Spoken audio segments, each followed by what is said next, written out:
KDDI s'associe à SpaceX pour apporter un service cellulaire alimenté par Starlink au Japon. Ah, un fournisseur mobile alimenté par Starlink du coup. Intéressant. KDDI a annoncé un partenariat avec SpaceX pour fournir un service cellulaire par satellite, utilisant un satellite en orbite basse de Starlink. La société utilisera son propre spectre sans fil national pour étendre les services cellulaires à des zones auparavant épargnées par les réseaux traditionnels. KDDI, une société de télécommunications japonaise, a annoncé mercredi qu'elle exploiterait les satellites Starlink de SpaceX pour amplifier sa portée cellulaire, ce qui permettra de connecter des zones historiquement isolées en raison de limitations géographiques, telles que les nombreuses îles isolées et les vastes régions montagneuses du pays. Le partenariat devrait introduire, dans un premier temps, des services de SMS dès 2024, à une date ultérieure. Les services de voix et de données suivront.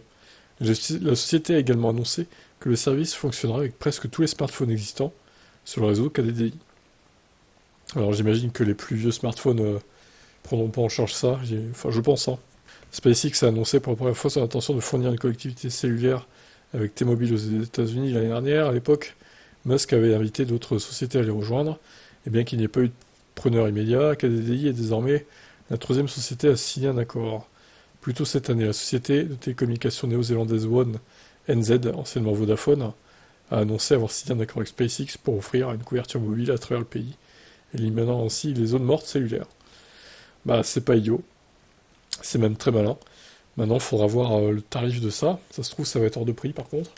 Mais si c'est un bon prix, honnêtement, si c'est concurrentiel par rapport aux autres fournisseurs d'accès mobile, ça peut être très concurrentiel. Hein. Parce que là, t'auras pas de zone blanche du coup. Comme nous, avec la 4G, des fois, il y a de la zone blanche, quoi. Intéressant, affaire à suivre. Peut-être que ça arrivera en Europe, hein, plutôt qu'on le pense. Ciao.